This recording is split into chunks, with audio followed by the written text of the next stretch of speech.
tahun 1992, jadi kira-kira berapa itu? 21 tahun yang lalu, saya diberi kesempatan untuk mendampingi seorang konglomerat dari Indonesia pergi ke Boston untuk mencari sekolah buat anak-anaknya. Ada 4 anak sekolah semua di sana. Dan pada saat suatu sore, kita lagi santai-santai di coffee shop di hotel di mana kami tinggal. Dia bilang begini, sebenarnya hidup ini buat apa sih? Saya heran bisa keluar dari mulut seseorang yang saya bisa katakan sukses, umurnya baru kira-kira 40-45 tahun, tapi dia mendapatkan banyak hal di dalam hidupnya. Semuanya baik. Dan satu pertanyaan dia atau satu statement dia yang membuat saya ingat sampai hari ini adalah dia bilang gini, apa yang harus dicari lagi di dalam hidup ini? Apa yang harus dicari lagi? Apa yang harus dikalahkan? Apa yang harus di-achieve? Atau apa yang membuat saya harus mempunyai adrenalin lebih banyak lagi untuk bisa mengalahkan suatu tantangan dalam hidup ini? Karena pada saat itu saya lihat dia tidak punya kekurangan apapun juga. Dan kita berpikir bahwa iya ya, mungkin kita akan berpikir semacam itu. Tapi saya percaya untuk mencari suatu kebenaran yang paling hakiki, yang paling esensi dalam hidup ini, bukan pada saat kita ada di atas gunung, bukan pada saat kita ada di puncak keberhasilan kita, tapi justru kita bisa menemukan apa esensi, apa tujuan daripada hidup kita ini pada saat kita ada di lembah. Saya tiba-tiba mulut saya kering, jadi saya mesti minum dulu.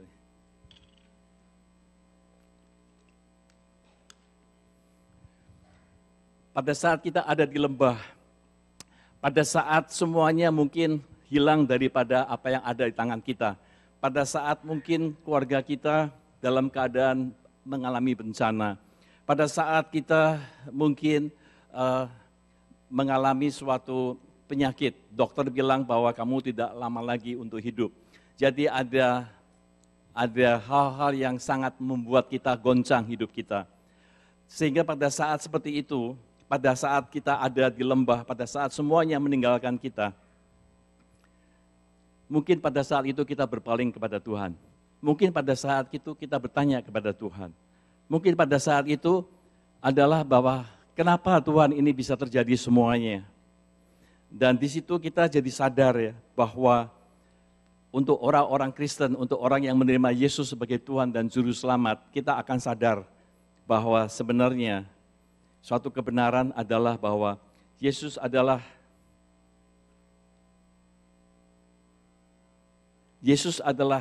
satu-satunya yang kita butuhkan di saat kita ada di situasi di mana Yesus adalah satu-satunya yang kita miliki. Apapun bisa hilang dari kehidupan kita, segala apa yang kita capai, pernikahan kita hancur mungkin, kita mengidap suatu penyakit yang tidak bisa ditolong lagi, dalam keadaan seperti itu, kita akan melihat pertolongan Tuhan. Kita akan melihat bahwa pada saat Tuhan adalah satu-satunya yang kita butuhkan, adalah di situasi di mana Yesus adalah satu-satunya yang kita miliki. Sebenarnya pada saat seperti itu, pada saat situasi dalam keadaan kita ada di lembah, sebenarnya Tuhan juga ikut bekerja dalam hidup kita, tanpa kita sadari. Bahwa Tuhan juga memakai situasi yang kita alami itu untuk mengingatkan kita kepada kebenaran-kebenaran atau kepada pengalaman-pengalaman hidup kita untuk menunjukkan bahwa Tuhan itu baik, bahwa Tuhan itu selalu berserta dengan kita. Jadi kalau mau dilihat sebenarnya apa sih tujuan atau esensi daripada hidup ini yang paling hakiki, yang paling core di dalam hidup kita, itu adalah saya mau katakan begini. Number one adalah kita tahu bahwa history, ya, sejarah umat manusia adalah His story. Bahwa kita ini bagian daripada sejarah atau ceritanya Tuhan. His story. Dan di dalam history kalau kita tangkap esensi daripada kehidupan ini adalah bahwa Tuhan jatuh cinta kepada kita. Itu kata-kata yang saya ambil kemarin pada waktu kita dengar Pak Guana Tanjung memberikan seminar. Tapi sebenarnya yang kita sering dengar adalah bahwa Tuhan mengasihi kita, kita tahu. History adalah Tuhan mengasihi kita. Tapi yang saya mau lebih tekankan lagi adalah bahwa Tuhan jatuh cinta kepada ciptaannya manusia, yaitu saudara dan saya. Kalau saudara ingat betul-betul, mengerti haki ini bahwa sejarah manusia, sejarahnya saudara dan saya, itu karena Tuhan jatuh cinta kepada kita. Apa buktinya Tuhan jatuh cinta kepada kita? Saudara sudah tahu bahwa dia mau mati, dia mau menyerahkan hidupnya, mati di kayu salib sehingga kita bisa diselamatkan. Artinya apa? Artinya kita bisa hidup bersama dengan dia selama-lamanya. Itu adalah ungkapan kasih yang menurut saya adalah sesuatu esensi daripada kehidupan ini. Bahwa Tuhan jatuh cinta kepada saudara dan saya. Fall in love. Dan kalau kita berbicara mengenai fall in love, saya pikir-pikir, kemarin waktu setelah dari pagi saya ada di sini sendiri, kemudian setelah selesai seminar, ada beberapa pimpinan dari komite Natal kumpul di atas dan mau bertemu, mau meeting sebentar dengan kita. Pada saat kita lagi berunding, kira-kira jam 5, saya kira jam 5. Istri saya yang terkasih, sekarang dia nggak ada di sini, jadi kalau saya ngomong nggak dianggap rayuan gombal karena saya ngomong sama saudara. Jadi dia nggak dengar. Ya, jadi istri saya yang terkasih masuk dan saya senangnya bukan main. Nggak tahu bagaimana ya, karena mungkin masalahnya atau sesuatu yang kita pikirkan itu sangat serius sehingga kedatangan istri saya itu membuat seperti saya minum air sejuk. Jadi pada waktu istri saya masuk, kemudian saya repot sendiri karena saya mau make sure bahwa dia dapat duduk tempat yang enak, yang comfortable, dan saya bisa di sebelahnya dia. Ada satu rasa kerinduan, ada rasa sukacita karena saya ketemu dia. Padahal 8 jam yang lalu juga ketemu, malamnya juga tidur sama dia.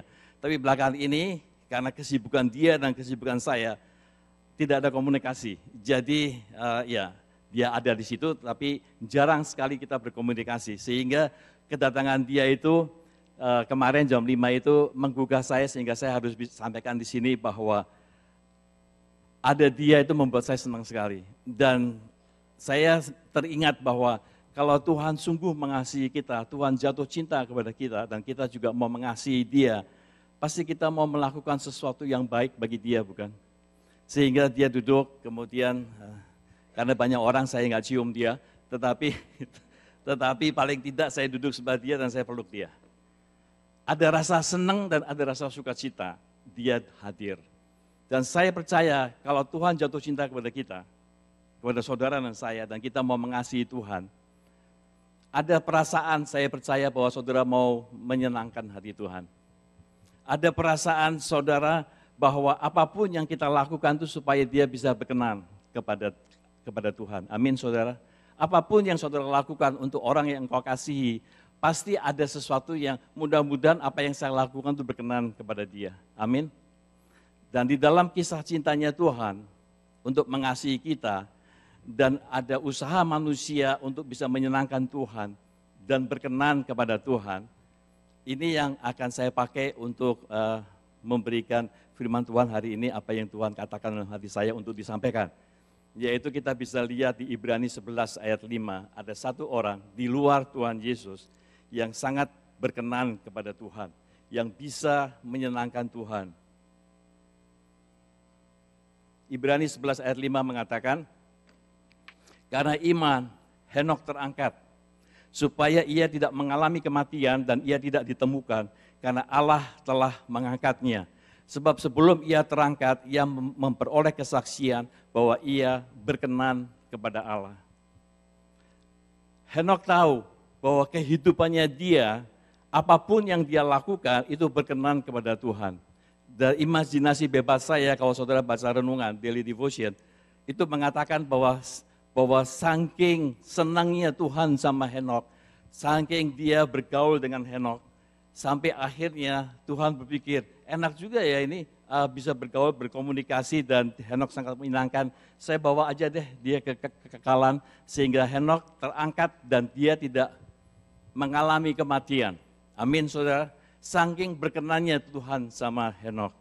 Dan di sini kalau kita perhatikan, ya, tidak banyak kata-kata Tuhan berkenan. Tidak banyak terlihat bahwa di dalam kitab perjanjian baru dan lama mengatakan bahwa langit terbuka sehingga langit dan bumi seolah-olah ada jalur khusus yang gampang sekali diakses. Dan Henok salah satunya, Elia juga. Tapi yang kalau kita perhatikan di dalam Matius 3 ayat 17 dikatakan pada saat Yesus keluar dari air setelah dibaptis, langit juga terbuka. Sama seperti pengalaman Henok, langit terbuka, terangkat, dan Henok naik ke atas. Tapi pada saat itu di Matius 3:17 ada suara yang mengatakan, inilah anakku yang kukasihi, kepadanya lah aku berkenan. This is my beloved son in whom I'm well pleased. Berkenan. Jadi Yesus itu berkenan kepada Tuhan. Henok juga berkenan kepada Tuhan. Pertanyaannya adalah pada saat Yesus berkenan kepada Tuhan, ada suara dari surga mengatakan, this is my beloved son in whom I'm well pleased. Yesus belum melakukan apapun juga, saudara tahu. Yesus tidak melakukan apapun juga. Sehingga perkenanan Tuhan kepada Yesus, perkenanan Tuhan kepada Henok, bukan apa yang kita lakukan, bukan yang dicari oleh konglomerat itu. Apa yang harus saya lakukan, apa yang saya harus cari di dalam bumi ini sehingga saya bisa mendapatkan suatu fulfillment. Bukan itu. Kita tahu pasti bahwa peristiwa kasih Tuhan kepada kita, Tuhan jatuh cinta kepada kita, yang kita mau lakukan itu bukan yang nomor satu. Bukan. Karena di dalam Matius 7 ayat 23 pun juga dikatakan bahwa Tuhan, bukankah aku sudah melakukan mujizat demi namamu? Bukankah aku sudah menyembuhkan orang sakit demi namamu? Bukankah aku sudah mengusir setan demi namamu? Semuanya adalah human doing. Tapi Tuhan mengatakan bahwa enyalah engkau dari hadapanku karena aku tidak kenal engkau. Artinya apa? Artinya bahwa ada sesuatu yang lebih besar, lebih penting bagi Tuhan, yang lebih berkenan kepada Tuhan daripada doing kita. Yaitu being, yaitu human being. Human being is much more important than human doing. Karena saya percaya bahwa Tuhan tahu, Tuhan itu pencipta alam, dia melakukan segala sesuatu. Jadi apapun sebenarnya dia bisa lakukan. Sehingga kalau manusianya tidak mengasihi, tidak sebagai being yang bisa dikasihi Tuhan dan Tuhan mengasihi dia, maka apapun yang dilakukan oleh manusia itu tidak berdasarkan kasih. Jadi buat Tuhan lebih penting untuk being-nya daripada doing-nya. Karena kalau soal doing-nya Tuhan bisa kok. Kita akan nyanyi nanti, Timothy akan share mengenai perkenanan kita kepada Tuhan. Itu adalah yang meneguhkan kita. Dan juga segala sesuatu yang dilakukan Tuhan itu untuk menolong kita, untuk memberikan kita pertolongan. Itu Tuhan bisa melakukan banyak hal melalui kita. Tapi yang penting bagi kita adalah di mata Tuhan adalah our being. Siapakah kita di hadapan Tuhan? Amin, saudara. Karena yang penting adalah bahwa human being, relationship is much important than achievement. Ya, relationship itu jauh lebih penting daripada achievement kita. Kemudian kalau kita lihat, jadi apa dong yang dilakukan oleh Henok sehingga Henok itu sangat berkenan kepada Tuhan? Apa yang dilakukan? Kita mau belajar di sini. Number one, kita lihat di Kejadian 5:24, dan Henok hidup bergaul dengan Allah. Lalu ia tidak ada lagi, sebab ia telah diangkat oleh Allah. Kita lihat sekali di sini bahwa yang berkenan kepada Tuhan adalah Henok sebagai human being, bukan human doing, dan juga karena Henok itu bergaul dengan Tuhan. Di dalam terjemahan lain dikatakan Henok berteman akrab dengan Tuhan. Dalam terjemahan lain dikatakan Henok berjalan bersama Tuhan. Seperti halnya tema minggu ini bahwa hidup berjalan bersama Tuhan. Itu yang membuat Tuhan sangat berkenan kepada Henok. Itu yang membuat kasih dengan pergaulan yang akrab itu yang membuat Henokh sangat berkenan kepada Tuhan. Henokh bergaul bersama Tuhan. Henokh berjalan bersama Tuhan. Secara singkat, kalau kita berjalan bersama Tuhan atau kita berjalan bersama-sama dengan pasangan kita atau yang lain, sudah pasti kita punya satu agreement, suatu kesepakatan bahwa kita berjalan menuju kepada tujuan yang sama. Kalau kita tidak menuju kepada tujuan yang sama, itu berarti kita tidak berjalan bersama dengan Dia. Kita tidak bergaul dengan Dia. Amin, saudara. Kalau Tuhannya mau ke kiri, saudara mau ke kanan, saudara tidak berjalan bersama Dia. Jadi bergaul, berjalan bersama Tuhan itu ada kesepakatan kita mau pergi ke tempat yang sama. Dan saya sedikit tambahkan di sini, kalau saya mengingat perkawinan kita atau perkawinan saudara, saudara tahu bahwa yang namanya kesepakatan itu sesuatu hal yang saudara harus pelajari. Seni daripada perkawinan suami dan istri, lelaki dan wanita, itu kita harus sepakat di dalam perkawinan. Sebab kalau nggak sepakat susah. Dan kita juga tahu bahwa kuasa daripada kesepakatan, power of agreement itu luar biasa. Itu contohnya Menara Babel. Karena orang sepakat, Tuhan bilang apapun yang mereka lakukan, mereka pasti akan mendapatkannya. Jadi kesepakatan itu perlu. Ya, jadi berjalan bersama Tuhan, itu kita sepakat dengan rencana Tuhan.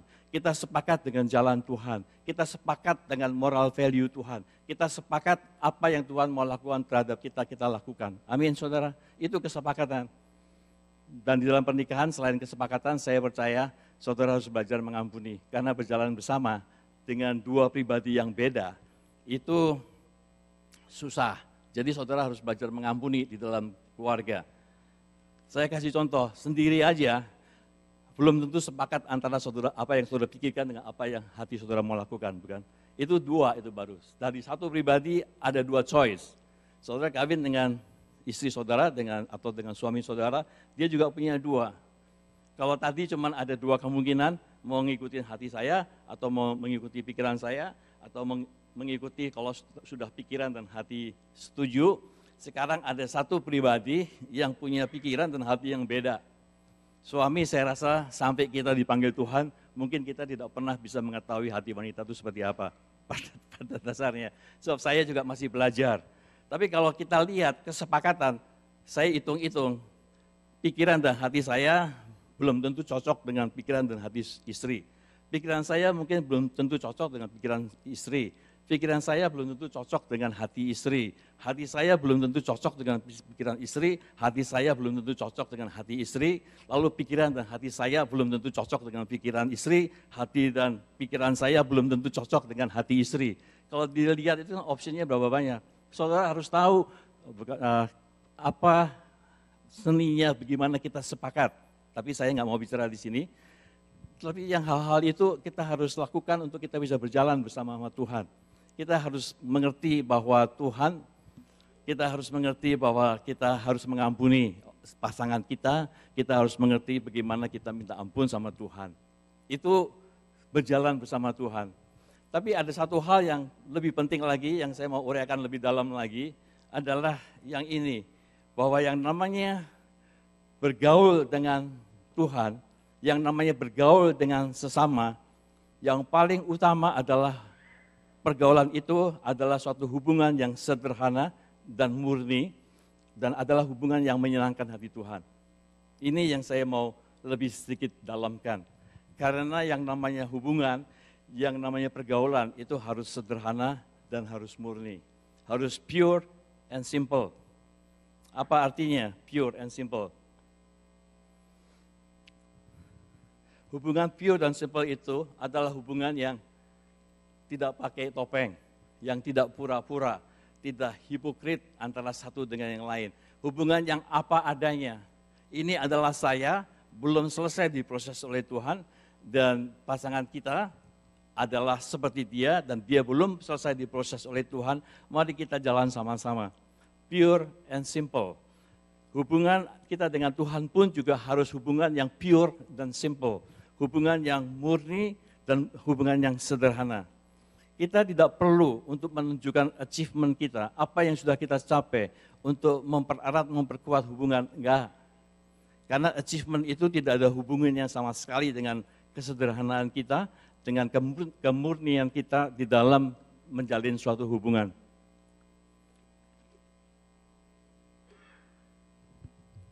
Sebab kalau kita datang kepada Tuhan apa adanya, sesungguhnya kita menyatakan kepada Dia yang menciptakan kita, bahwa kita menerima, kita diciptakan seperti Dia, seperti ini oleh Dia.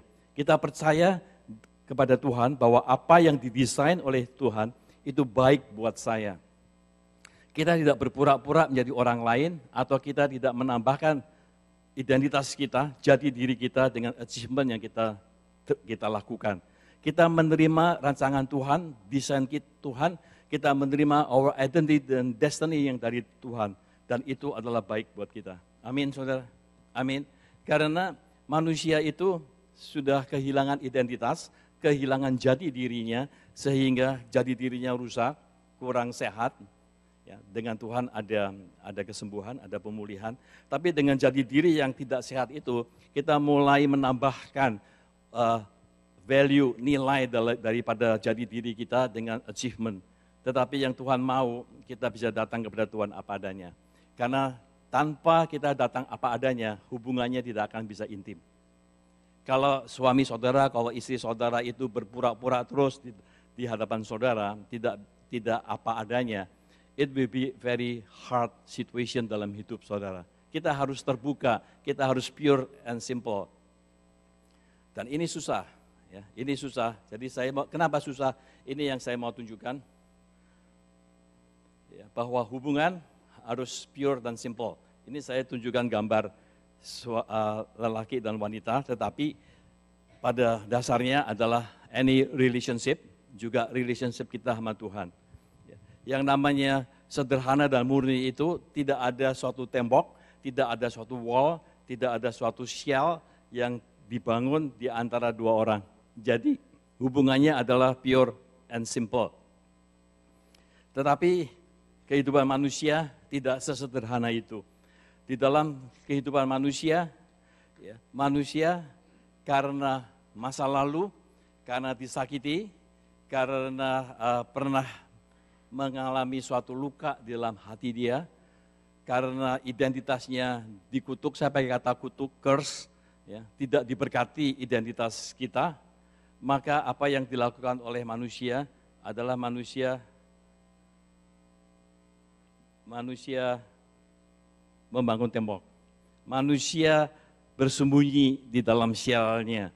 Manusia tidak berani terbuka dengan sesamanya. Manusia punya rahasia yang di dalam. Karena apa? Karena dia pernah disakiti. Dia pernah disakiti. Salah satu contoh, ada satu anak, dia sebenarnya lagi sakit perut, sering diare, dia minta untuk tidak sekolah, ini saya nggak tahu grade berapa, sama ibunya dipaksa sekolah. Dia ke sekolah, suatu ketika belum recess, dia sudah harus ke belakang, ya, karena dia nggak tahan sakit perut, dan dia minta izin sama ibu guru. Ibu gurunya tidak mengizinkan karena sebentar lagi recess, nanti aja tunggu. Ya, jadi dia menahan, akhirnya tidak tertahan, sampai akhirnya dia buang air besar di kelas. Dan kebetulan ada teman-teman di sekelilingnya bisa lihat sudah ada di lantai, jadi dia diketawain. Dia diridicule, dihina, diketawain, kemudian karena dia saking malunya dan ibu gurunya juga upset, marah sama dia, akhirnya dia harus pergi ke washroom dan menunggu sampai ibunya datang untuk memberikan celana yang baru. Tapi pengalaman semacam itu karena dia pernah dipermalukan, dia dihina, ya, dan dia diolok-olok dan ditertawakan, dia bangun satu tembok. Kenapa? Karena memang defense-nya manusia tidak mau disakiti. Manusia itu selalu orang yang selalu mau avoid rasa sakit. Pain avoidance itu karakteristik manusia. Dan itu dia membangun tembok, ya, dan dia dari orang yang gembira, yang sukacita, dia menjadi orang yang introvert sekali, pendiam, dan dia tidak berteman. Mungkin saudara ngalamin, pernah ditertawakan, pernah diolok-olok sehingga sakit sekali, dan saudara belum bereskan, saudara simpan di dalam hati. Pengalaman masa lalu kalau tidak dibereskan secara benar, itu akan mempengaruhi masa depan saudara. Orang bilang, your future is your past. Saya nggak setuju dengan begitu. Tapi pengalaman masa lalu itu membentuk karakter saudara, membentuk respons saudara terhadap situasi apapun juga. Dan Tuhan bisa pulihkan. Amin saudara. Amin. Nah, itu contohnya orang yang wounded, ya, orang yang terluka hatinya, itu akan membangun tembok. Dan setelah dia bangun tembok, apa yang terjadi? Bahwa karena ada tembok, itu orang tersebut tidak bisa menerima kasih daripada pasangannya, tidak dapat menerima kasih dari istrinya atau suaminya. Itu konsekuensi daripada tembok. Dan manusia yang ada di dalam sel tidak bisa menerima love, di situ ada hurt. Dan ini bagi orang-orang yang belum dapat pasangan hidup ya. Mungkin kalian ada di dalam tembok, di dalam wall, sehingga tidak bisa menerima kasih daripada orang yang sudah dibawa Tuhan di dalam hidupmu. Karena apa? Karena yang namanya kasih hanya bisa diterima oleh hatimu kalau risiko untuk disakiti juga bisa diterima. Kasih selalu mengandung risiko being hurt again.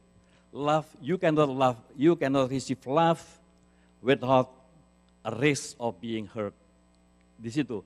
Jadi karena kasih tidak bisa masuk kepada si orang yang ada dalam tembok, karena dia tidak mau disakiti lagi. Itu yang terjadi bagi banyak manusia. Itu yang terjadi bahwa dia tidak berani dikasih orang dan dia tidak berani mengasihi orang karena sakit. Karena ada tembok, ada wall, ada shell di dalam hidupnya. Sekalipun saudara suami istri yang sudah berpuluh-puluh tahun menikah, tapi kalau saudara ada di dalam shell, saudara tidak mempunyai suatu hubungan yang intim. Karena ada shell di mana kasih daripada rekanmu, sesamamu tidak bisa masuk dalam hidupmu. Tapi bukan itu saja, yang berat adalah yang ini, bahwa kasih Tuhan juga tidak bisa masuk. God's love juga tidak bisa masuk, padahal kasih Tuhan itulah yang sebenarnya memberikan kesembuhan, memberikan pemulihan bagi hidupmu. Manusia di dalam sel tidak bisa menerima kasih Tuhan. Sering kita menjerit sama Tuhan dalam keadaan sulit hidup kita butuh pertolongan Tuhan. Tapi seolah-olah Tuhan tidak jawab, seolah-olah Tuhan tidak mendengar doa kita. Seolah-olah kita di-abandon, dilupakan oleh Tuhan. Yang lain ditolong, tapi kenapa saya tidak? Itu karena saudara tinggal di dalam sel itu. Tinggal dalam sel itu. Nah, kalau sudah lihat begini, apa sih yang membuat sel itu jadi makin lama makin kuat? Yang membuat saudara tidak bisa keluar dari situ, itu adalah yang ini. Bahwa saudara ada fear, ada takut yang membuat sel itu tetap ada dalam hati saudara. Ini imajinasinya seperti itu, tapi itu ada dalam hatimu. Bahwa sel itu ada in your heart to guard you, to protect you from being hurt again. Tapi konsekuensinya adalah saudara tidak terima kasih. God's love juga nggak bisa penetrate. Karena apa? Karena itu takut. Takut yang paling berat, ini kesaksian saya, ada takut dipermalukan, fear of shame. Banyak macam takut, takut tertolak, takut gagal, takut dihakimi. Tapi yang buat saya pribadi yang saya mau kasih kesaksian adalah takut dipermalukan. Seperti contoh daripada anak yang berak di kelas, pinter semuanya dengar. Takut dipermalukan, fear of shame. Ini kesaksian ya, saya terbuka ya. Karena saya berasa Tuhan perlu share ini supaya kalian yang ada di dalam kurungan, di dalam sel bisa bebas hari ini. Amin. Saya dibesarkan oleh seorang ayah yang mengasihi saya tahu betul. Dia meninggal tahun 1999, tapi pada tahun 1997 dia sempat pertama kali ke Kanada dan saya bawa dia untuk terima Yesus dan dia terima Yesus. Mungkin sel grup Mississauga atau Wisma masih ingat waktu itu ayah saya datang ikut beberapa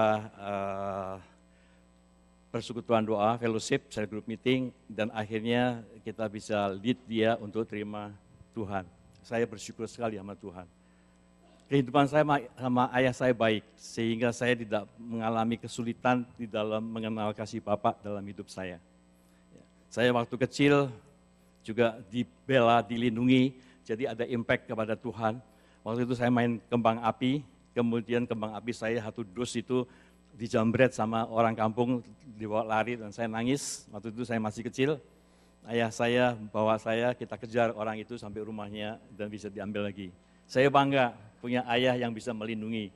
Dia juga mengajar saya untuk naik sepeda, dan bukan hanya itu aja, dia bawa saya latihan judo, jiu-jitsu, renang dan loncat indah. Dia yang bawa, dia setia. Dan saya sungguh bersyukur sama dia juga, karena dia anaknya bisa loncat indah, dia juga apply untuk jadi juri. Jadi di pertandingan loncat indah, jurinya kan ada 7, salah satu itu ayah saya. Cuman saya menang itu karena memang saya jago, bukan karena ayah saya ada di situ. Itu satu hal jelas. Karena dari 7 nilai itu, yang paling tinggi dan yang paling bawah itu dihilangin, tinggal 5 lalu dibikin rata-rata. Dan most likely ayah saya memang yang paling tinggi dia kasih, jadi itu dicoret, itu dihilangin gitu. Jadi it's okay. Tetapi biar gimana pun juga, karena dia belum menerima kasih Tuhan, apa yang dia lakukan kepada saya itu tidak semuanya baik. Dan salah satu yang saya ingat dan yang saya dipulihkan oleh Tuhan adalah bahwa saya itu nggak bisa nyanyi. Saya kalau nyanyi false, benar-benar false. Jadi kalau SCC mau bikin pertandingan kontes nyanyi false, kalau saya daftar, saya most likely saya akan menang. Mungkin challenge saya adalah si Ferry, ada Ferry di sini. Gitu. Saya bisa menang karena saya nggak usah latihan, saya nyanyi secara natural udah pasti false, itu saya. Tapi waktu saya nyanyi waktu masih kecil, saya ditertawakan sampai sampai saya itu jadi malu, sampai saya jadi very uneasy kalau sampai rame-rame nyanyi Natal dan sebagainya, saya nggak berani nyanyi, saya malu dan saya sadar bahwa saya tuh memang kalau nyanyi false. Jadi bukannya di belakang nggak tahu false atau nyanyi enggak, tapi saya tahu bahwa saya false. Tapi itu yang membuat saya punya fear of shame, membuat saya sangat dipermalukan. Karena yang namanya orang tua seharusnya menyirami benih encouragement kepada anak-anak sehingga anak-anaknya itu tumbuh sehat. Tapi justru diketawain, diridikul, dihina dan sebagainya itu sampai saya sangat malu sehingga saya membangun suatu tembok yang namanya fear of shame, takut dipermalukan. Mungkin saudara ada di sini yang saudara juga malu karena pengalaman yang lalu. Dan jahatnya iblis adalah bahwa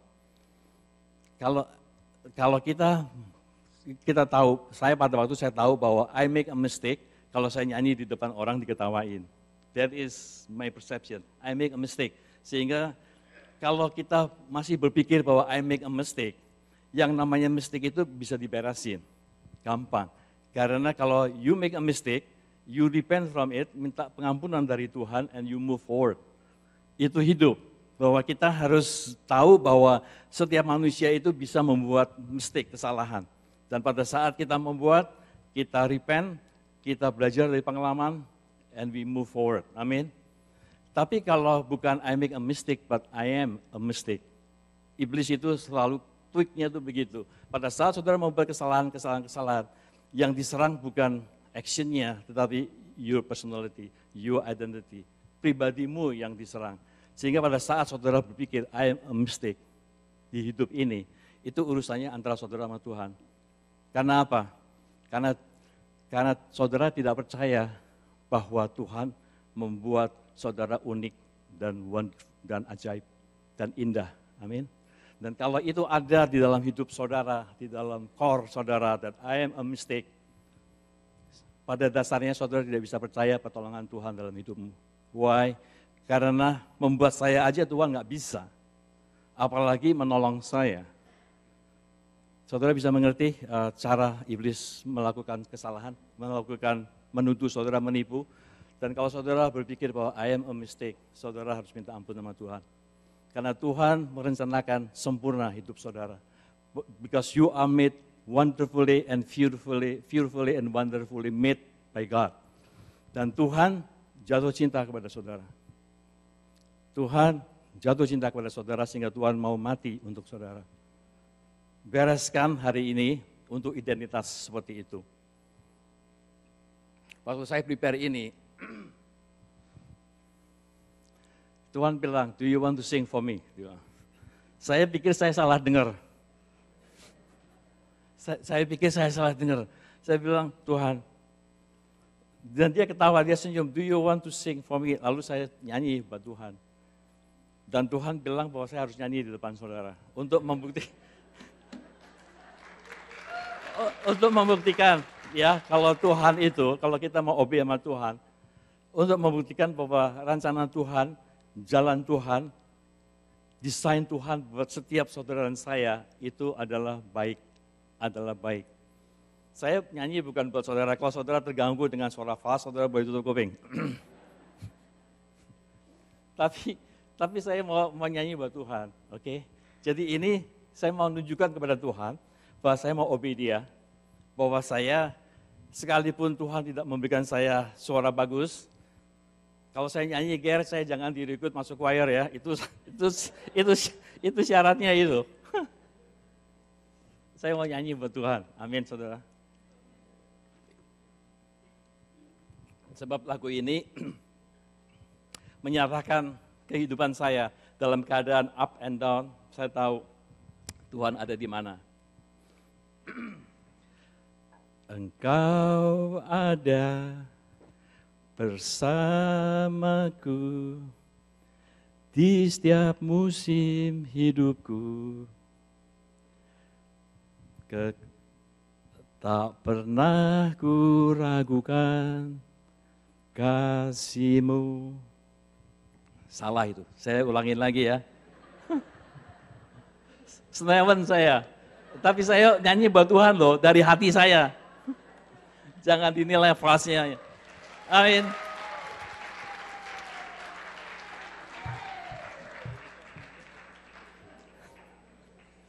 Saya mesti lihat.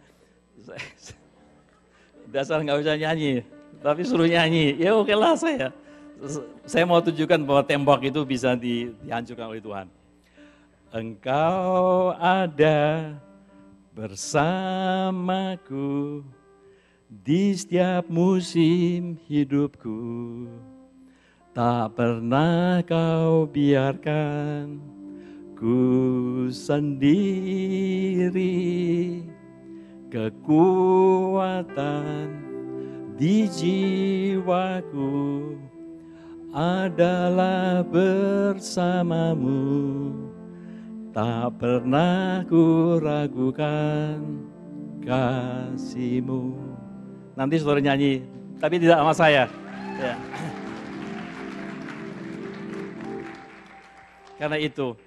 Karena Tuhan mengasihi, Tuhan penetrate, dan kita dipulihkan sama Tuhan. Pemulihan pertama terjadi waktu saya ikut Isaiah 61 di Singing Waters. Pada waktu kita berdoa untuk macam-macam, saya melihat dalam visi saya ada satu rumah-rumahan dari karton dan saya bersembunyi di situ. Masih kecil saya bersembunyi. Dan Tuhan tanya, kenapa kamu sembunyi? Saya bilang, saya malu Tuhan. Banyak hal terjadi dalam hidup saya. Baik yang saya lakukan, I make a mistake. Tetapi the bottom line adalah, I think I am a mistake di dalam hidup ini. Karena itu, identitas saudara kena curse.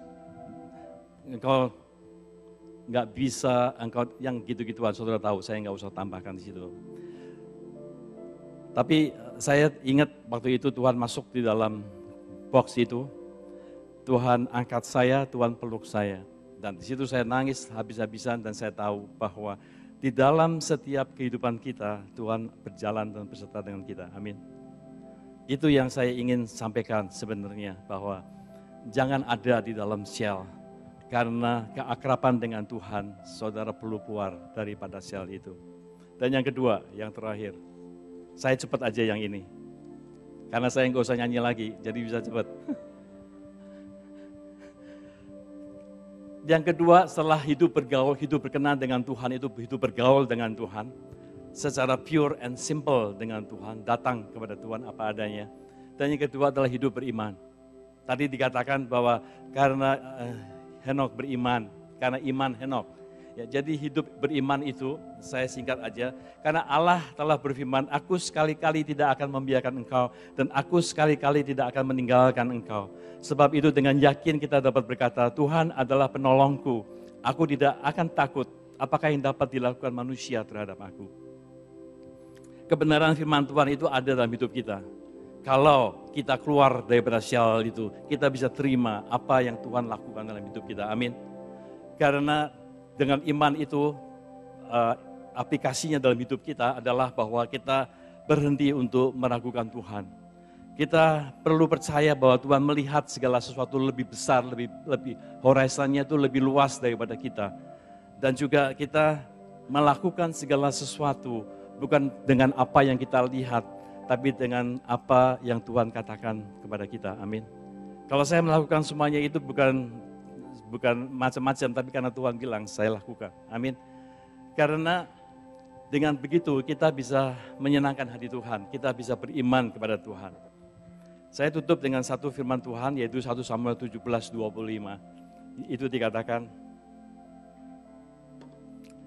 orang yang mengalahkan, ini ceritanya Goliat dan Daud. Daud ada di peperangan itu karena dia bawa makanan, lunchbox untuk kakak-kakaknya. Kemudian dia lihat kok ada satu orang yang gede besar teriak-teriak mau menantang semua orang Israel. Dan di situ Saul bilang begini, memberikan satu janji, orang yang mengalahkan dia akan dianugerahi raja, kekayaan yang besar, raja akan memberikan anaknya yang perempuan kepadanya dan kaum keluarganya akan dibebaskannya dari pajak Israel. Saya kira ini sesuatu yang bagus, sesuatu hal yang kita dapatkan, bahwa orang yang bisa mengalahkan Goliat adalah orang yang akan dianugerahi raja kekayaan yang besar. Diberi anak perempuan dan keluarganya dibebaskan dari pajak. Ini good deal ini. Kalau raja bumi bisa memberikan suatu hadiah semacam ini, kita bisa bayangkan apa yang terjadi kalau Tuhan sebagai raja di atas raja memberikan janji. More than this one. Tapi kenapa pertanyaannya, tidak ada satupun orang Israel yang bisa menerima hadiah semacam itu. Cuman satu, karena mereka takut. Takut yang membuat kita tidak berani menghadapi apapun yang terjadi di masa depan. Tapi lain halnya dengan Daud. Daud sudah dilatih oleh Tuhan dalam memenangkan melawan singa, beruang dan sebagainya. Dia datang. Dan karena Daud juga bilang bahwa siapa orang Filistin yang tidak bersunat ini sampai ia berani mencemoohkan barisan daripada Allah yang hidup. Daud paham betul bahwa jika Allah di pihak kita, tidak ada satupun lawan kita. Amin. Amin. Menangkan, atasi ketakutan yang ada dalam hidupmu. Dan janji-janji Tuhan akan mengalir dalam hidup saudara. Amin. Amin. Saya undang penyanyi yang jauh lebih baik dari saya untuk kita naikkan satu lagu. Saya sudah minta sama Minggai untuk dikenalkan lagu ini kepada saudara minggu lalu. Saya kira lagu ini jarang sekali dinyanyikan, tapi pernah katanya. Dan hari ini kita akan nyanyi sama-sama mau meresponi Tuhan.